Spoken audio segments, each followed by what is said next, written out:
Welcome to Missing the Mark, where we look for meaning in strange places. I'm Christopher. Today I'm going to be answering a question I got from the nephew of a friend of mine from the local Chesterton Society. He's a bright young man who was, I believe, raised without any religion, and has been introduced by his aunt to some real adult theology, and has the intellectual integrity to seriously consider it until he can see how it's either true or definitely wrong. Here's his question. I am an atheist, mostly due to a few primary objections I have with religion in general, the most prominent of which is that since there are infinite possible theologies, all with the same likelihood of being true, the probability of one single man-made theology such as Christianity, Judaism, or Islam being true is approximately zero. My aunt is quite convinced that you can prove this idea false, and we are both hoping you could make a video about this on your channel, if possible. We'll be eagerly awaiting your response. This is an excellent example of how it's possible to ask in a few words a question which takes many pages to answer. I will attempt to be brief, but there's a lot to unpack here, so buckle up, because it's going to be quite a ride. The first thing I think we need to look at is the idea of a man-made theology. And in fact, there are two very distinct ideas in this, which we need to address separately. First is the concept of knowledge, which, as I've alluded to in previous videos, was hacked into an almost unrecognizable form in the Enlightenment. Originally, knowledge meant the conformity of the mind to reality, and though in no small part mediated by the senses, nonetheless, knowledge was understood to be a relatively direct thing. In knowledge, the mind genuinely came in contact with the world. All this changed in the aftermath of modern philosophy. It would take too long to give a history of it, so the short version is, blame Descartes and Kant.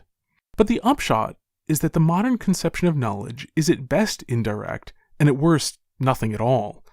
Knowledge, to the degree it's even thought possible, is supposed to consist of creating mental models with one's imagination and trying to find out whether they correlate with reality, and if so, to what degree. Thus there is, in the modern concept of knowledge, the scare quotes are essential, a complete disconnect between the mind and the world. The mind is trapped inside of the skull and cannot get out. It can only look through some dirty windows and make guesses. This approach of making guesses and attempting, where practical, to verify them has worked well in the physical sciences, though both the degree to which it has worked and the degree to which this is even how physical science is typically carried on is somewhat exaggerated. But outside of the physical sciences, it has largely proved a failure. One need only look at the soft sciences to see that this is often just storytelling that borrows authority by dressing up like physicists. It is an unmitigated disaster if it's ever applied to ordinary life, to friends and family, to listening to music and telling jokes. There have been a few theologies which have been man-made in this modern sense, that is, created out of someone's imagination, then compared against reality. The deism that conceives of God as winding a clock and letting it go comes to mind. But this is quite atypical, and really only exists as a degeneration of a previous theology. Most theologies describe reality in the older sense, descriptively, not creatively. It is true that many of them use stories which are not literally true in order to convey important but difficult truths narratively. This is because anyone who wants to be understood, by more than a few gifted philosophers, communicates important truths as narratives. Comparatively speaking, it doesn't matter at all whether George Washington admitted to cutting down a cherry tree because he could not tell a lie. The story conveys the idea that telling the truth is a better thing than avoiding the consequences of one's actions. And that lesson is very true. It may well be that there was never a boy who cried wolf for fun until people didn't believe him. It's quite possible no one was ever eaten by a wolf because he had sounded too many false alarms to be believed when he had sounded a real one. But none of that matters, because it is very true that it is a terrible idea to sound false alarms, and that sounding false alarms makes true alarms less likely to be believed. None of these are theories someone made up and then tested. They are knowledge of real life, which is communicated through stories which are made up for the sake of clarity. And so it is with the mythology of religions. Even where they are not literally true, they are describing something true which people have encountered. I am not, of course, saying that this is what all religion is, but all religions do have this as an element, because all religions attempt to make deep truths known to simple people. So when considering anything from any religion, the first and most important question to ask about it is, what do the adherents mean by it? This is where fundamentalists of all stripes, theistic and atheistic alike, go wrong. They only ever ask what they themselves mean by what the adherents of a religion say. So this is the first thing that we must get clear. Theologies are not man-made in the sense of having been created out of a man's imagination. They are not all equally correct, of course. Some theologies have far more truth in them than others, but all have some truth, and the real question about any religion is, what are the truths that it is trying to describe? Christianity describes far more truth than Buddhism does, but Buddhism is popular precisely because it does describe some truths. The world is not simply what it appears at first glance. The more we try to live according to the world, the more entangled in it we get, and the worse off we are. And by learning to be detached from the world, we can improve our lot. It is not the case, as many Buddhisms hold, that we must reject the world outright. We need a proper relation to it, which St. Francis captured in his Canticle of the Sun. The world is our sibling, neither our master nor our slave. And so it goes with all religions. They are right about at least something, because the only reason any of them existed at all was because somebody discovered something profoundly true about the world. Pastafarianism being the exception which proves the rule, the flying spaghetti monster is a joke precisely because it was simply made up and does not embody anything true about the world. Even the invisible pink unicorn falls short of this. It embodies the truth that some people don't understand what mysteries actually are. The second thing we must address in the man-made part of man-made theologies is that, at least according to them, not all theologies are made by man, even in the more ancient sense of originating in human knowledge. The theology of Christianity originated with God, not with man. Christian theology is primarily the self-revelation of God to man, and we have every reason to believe that God would be entirely correct about himself. Now, of course, I can hear a throng of atheists screaming as one, but how do you know that's true? You didn't hear God say it, all you've heard is people repeating what they say God said. Actually, these days they're more likely to say, "Where's your evidence?" or accuse me of committing logical fallacies that I couldn't have been committing, and that they can't even correctly define, but for the sake of time, let's pretend that only top-tier atheists watch my videos. Oh, what a nice world that would be. Anyway, this gets to a mistake I've seen a lot of atheists make, evaluating religious claims on the assumption that they're false. There's a related example, which is a bit clearer, so I'm going to give that example, then come back and show how the same thing applies here. There are people who question the validity of Scripture on the basis of copying errors. In 2,000 years, the texts were copied and recopied so many times that we have no way of knowing what the original said. This sums it up enough for the moment. This objection assumes that the rate of copying errors in the Gospels is the same as for all other ancient documents. Actually, it also exaggerates the rate of copying errors on ancient documents, but that's beside the point. It is reasonable enough to assume that the rate of copying errors in Christian scriptures does not greatly differ from that of other documents, if Christianity is false. Well, actually, even that is iffy, since a document people hold in special reverence may get special care, even if that reference is mistaken. But forget that for now. If Christianity is true, the Gospels are not an ordinary document. They are an important part of God's plan of salvation for us, which he entrusted to a church he personally founded and has carefully looked after throughout time, guarding it from error. In that circumstance, it would be absurd to suppose that copying errors would distort the meaning of the text, despite the power of God preventing that from happening. Thus it is clear that the rate of copying errors is not a question which is independent of the truth of Christianity, and therefore a presumed rate of copying errors cannot be used as an argument against the truth of Christianity, precisely because whatever rate is presumed will contain in it an assumption of the truth or falsehood of Christianity. I should point out that what we would expect, and what the Church claims, is that God would safeguard the meaningful truth of revelation, not the insignificant details. That is, we would expect that if Christianity was true, God would keep significant errors from predominating, not that he would turn scribes into photocopying machines.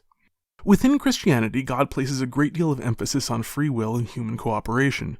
And as it happens, we have some very old copies of the Gospels, and while there have been occasional copying errors, none of them have amounted to a doctrinally significant difference. Make of that what you will. So bringing this example back to the original point, whether Christian theology is man-made is not a question which is independent of the question of whether Christianity is true. If Christianity is false, then its theology is man-made. But if Christianity is true, then its theology is not man-made, but revealed. And as I said, while men often make mistakes, we can trust God to accurately describe himself. So, to recap, theology is descriptive, not constructive, and in historically based religions like Christianity, theology is revealed, not man-made. So now we can move on to the question of probabilities. First, there is the issue that probability says nothing about one-offs. I covered this in my video, The Problem with Probability, so I won't go into that here, but since I've heard the objection that I only discussed the frequentist interpretation of probability, I will mention that if you want to go with a Bayesian interpretation of probability, all you're saying by assigning a probability of 0 to an event is that it's not part of your model. Now in the question we're addressing, it's not a probability of 0 that's being assigned, but rather approximately 0. But the thing about the Bayesian interpretation is that probability is at least as much a description of the statistician as it is of the real world.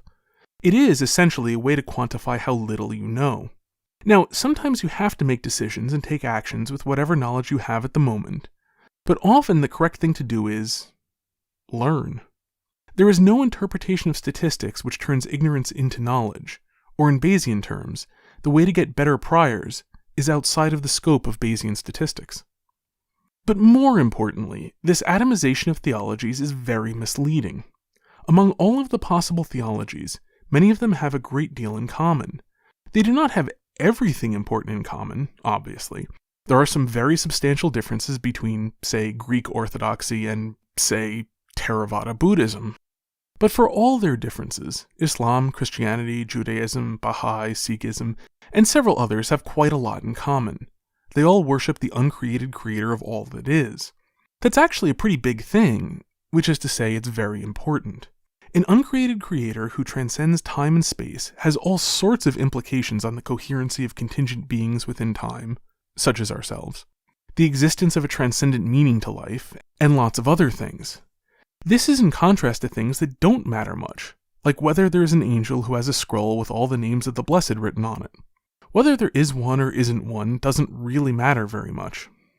Grouping those two distinctions together, as if they were of equal importance, is highly misleading. Now, granted, there are all too many people who take a tribalistic, all-or-nothing approach to religion, where the key thing is to pick the right group to formally pledge allegiance to. But one of the things which follows from belief in an uncreated creator is that this primitive, tribalistic approach is a human invention, which is not an accurate description of reality. An uncreated creator cannot need us nor benefit from us, so he must have created us for our own sake, and so our salvation must be primarily not about something superficial like a formal pledge of allegiance, but about truth and goodness. And by goodness I mean conformity of action to the fullness of truth. For more on this, I'll link my video Debunking Believe or Burn, but for the moment, suffice it to say that being fairly correct, theologically, must be of some greater than zero value under any coherent theology with an uncreated creator behind all that exists.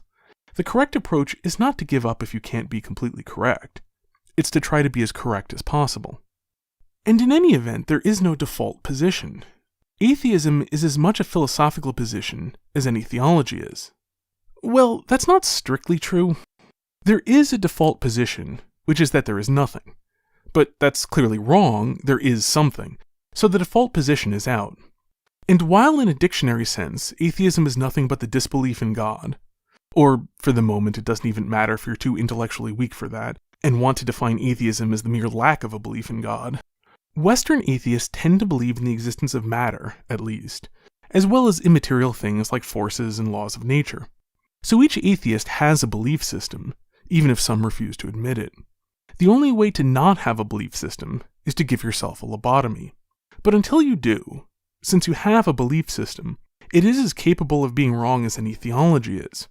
And does it seem plausible that, if Christianity is true, if the version of Christianity you've encountered is a little inaccurate, you'll be better off as an atheist? I think that nearly answers the question, but there is a final topic which I think may answer an implicit part of the question. While there are infinitely many theologies which are theoretically possible, in practice, there haven't actually been all that many. This is something I'm going to cover more in my upcoming video series which surveys the world's religions, but while there certainly are more than just one religion in the world, there aren't nearly as many modern Western people seem to think that there are. Usually large numbers are arrived at by counting every pagan pantheon as being a different religion, but this is not in fact how the pagans themselves thought of things. I don't have the time to go into it. I addressed this somewhat in my video on fundamentalists, and will address it more in the future, but actual pagans thought of themselves as sharing a religion, just having some different gods and some different names for the same gods, just like French and American zoos don't have all the same animals, and don't use the same names for the animals they do have in common. But they will certainly recognize the others as zoos. American zookeepers do not disbelieve in French bison reticule. And so it goes with the other differences. Those who worship nature worship the same nature. All sun worshippers worship the same sun. Those who believe in an uncreated creator recognize that others who believe in an uncreated creator are talking about the same thing, and generally hold that he can be known to some degree through examination of his creation, so they will tend to understand others who believe in an uncreated creator as having stumbled into the same basic knowledge. And this explains why minor religions tend to die out as small groups make contact with larger groups. Those religions which are more thoroughly developed, which present more truth in an intelligible way, will appeal to those who on their own only developed a very rudimentary recognition and expression of those truths. There has been conversion by the sword in history, though it is actually most associated with Islam and often exaggerated in other faiths, but it is not generally necessary. When people come into contact with a religion which has a fuller expression of truth than the one they grew up with, they usually want to convert, because people naturally want the truth and are attracted to intelligible expressions of it. And the key point is that the expressions of truth in better developed religions are intelligible precisely because they are fuller expressions of truths already found in one's native religion. And this is so because religions are founded for a reason. I know there's a common myth that religion was invented as bad science, usually something to the effect that people invented gods of nature in order to make nature seem intelligible. The fact that this is exactly backwards from what personifying inanimate objects does should be a sufficient clue that this is not the origin of religion. Think about the objects in your own life that people personify. The printer is touchy. The traffic light hates me. Don't let the plant hear that I said it's doing well, because it will die on me out of spite. Mostly this is just giving voice to our bewilderment at how these things work, but if this affects how mysterious the things are in any way, it makes them more mysterious, not less. If you think the printer is picky about what it prints, you'll wonder at great length what it is about your documents it disapproves of. If you think of it as a mere machine, you turn it off, take it apart, put it back together again, and turn it on. Or you call a repairman. But if you personify it, you'll wrap your life up in the mystery of its preferences. And anyone with any great experience of human beings has seen this, especially if you've ever been the repairman to whom the printer is just a machine. It's also, incidentally, why many atheists have developed a shadowy, mysterious thing called religion, which desires to subjugate humanity. People personify what they don't understand to communicate that it is mysterious, not to make it less mysterious.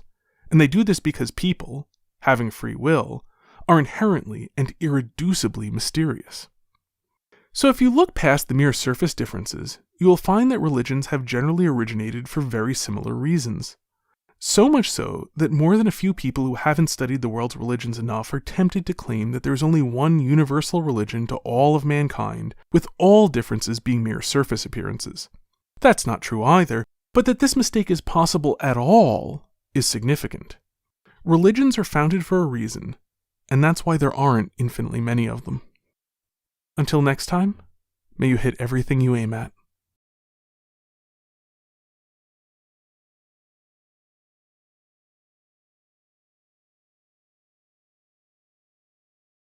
Welcome to Missing the Mark, where we look for meaning in strange places. I'm Christopher. Today I'm going to be answering a question I got from the nephew of a friend of mine from the local Chesterton Society. He's a bright young man who was, I believe, raised without any religion, and has been introduced by his aunt to some real adult theology, and has the intellectual integrity to seriously consider it until he can see how it's either true or definitely wrong. Here's his question. I am an atheist, mostly due to a few primary objections I have with religion in general, the most prominent of which is that since there are infinite possible theologies, all with the same likelihood of being true, The probability of one single man-made theology, such as Christianity, Judaism, or Islam, being true is approximately 0. My aunt is quite convinced that you can prove this idea false, and we are both hoping you can make a video about this on your channel, if possible. We'll be eagerly awaiting your response. This is an excellent example of how it's possible to ask in a few words, a question which takes many pages to answer. I will attempt to be brief, but there's a lot to unpack here, so buckle up, because it's going to be quite a ride. The first thing I think we need to look at is the idea of a man-made theology. And in fact, there are two very distinct ideas in this, which we need to address separately. First is the concept of knowledge, which, as I've alluded to in previous videos, was hacked into an almost unrecognizable form in the Enlightenment. Originally, knowledge meant the conformity of the mind to reality, and though in no small part mediated by the senses, nonetheless, knowledge was understood to be a relatively direct thing. In knowledge, the mind genuinely came in contact with the world. All this changed in the aftermath of modern philosophy. It would take too long to give a history of it, so the short version is, blame Descartes and Kant. But the